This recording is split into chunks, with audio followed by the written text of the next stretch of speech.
Hi. Being diagnosed can feel like being labeled. And I've been misdiagnosed my whole life.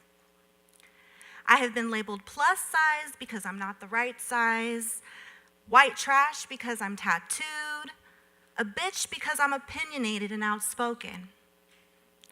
I have jungle fever because I married a black man. And our beautiful biracial child, well, she must be confused because she's mixed.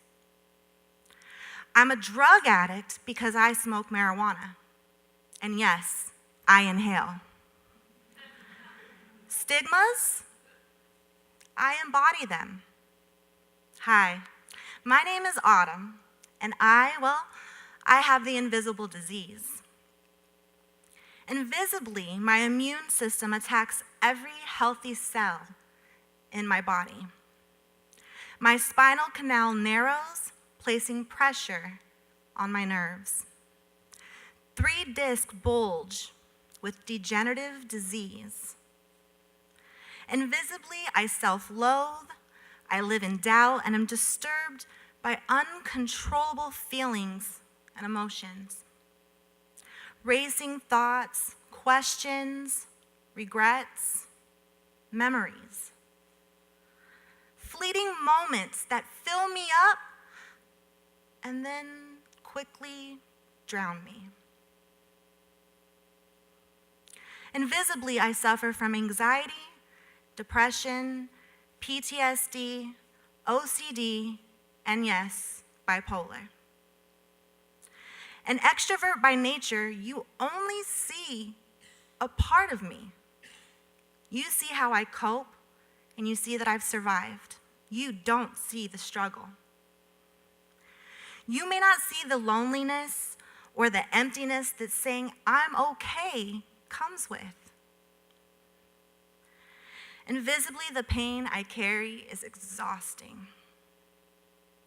Suicidal thoughts haunt me.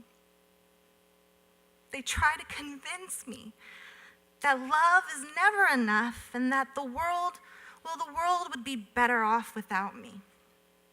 That no one really cares. Well, maybe my dog. And that death, well, it's inevitable. I live with fear, and I'm burdened by it. I have been told that I'm overwhelming, and quite honestly, it's overwhelming to be me. I would describe my life as a parade of masks, dysfunctional. The only child between my parents, I grew up like an only child. I felt resented and unwanted by my siblings, even abandoned. At the age of 2, my dad became an amputee due to a hit-and-run motorcycle accident. My hero, his mind and body became his worst enemy. I was his right hand.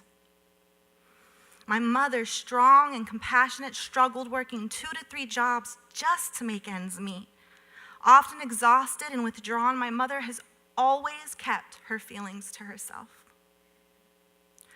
December 31st, 1998, at the age of 14, while most of you were making New Year's resolutions and counting down to the ball drop, I was raped.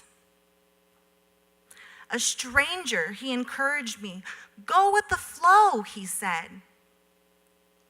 Go with the flow. A rapist turned therapist. And at the age of 15, my brother, 30 years old at the time, was found dead. A drug overdose treating depression. By the age of 20, my boyfriend had been hospitalized twice, diagnosed as bipolar, and released into my care. I pushed through, and I pushed him too. I couldn't accept his diagnosis or his labels for a lack of wanting to accept my own. At the age of 26, I became permanently disabled. By the age of 30, I had 3 pregnancies and 1 child. My physicians and specialists have exhausted surgeries, tests, prescription drugs, therapies. I'm the anomaly. I am a victim and witness to both assaults and sexual assaults. Notice the S.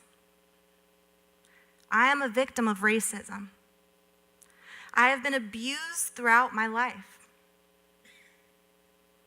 I am damaged, I am broken, and I'm never going to be the same. I'm never going to be your normal. When you find people who not only tolerate your quirks, but celebrate them with glad cries of, "Me too," be sure to cherish them. Because those weirdos are your tribe. An online magazine focused on comfort, sweatpants and coffee. Sweatpants? Check. Coffee? Check. Weirdo? Check. The founder and creator, Nenea Hoffman, is my shero. Nenea's words, vulnerable and honest, epitomize brave. At times, I see my best reflection because of her. Unapologetically, she is genuine and authentic. Her spirit is inspiring, life-changing. And her words speak loud for us all. I mean, who doesn't like a good fucking curse word to get your words and to get your feelings out, right? I mean, on the count of 3, everyone with me. 1, 2, 3, fuck! One more time. 1, 2, 3, fuck!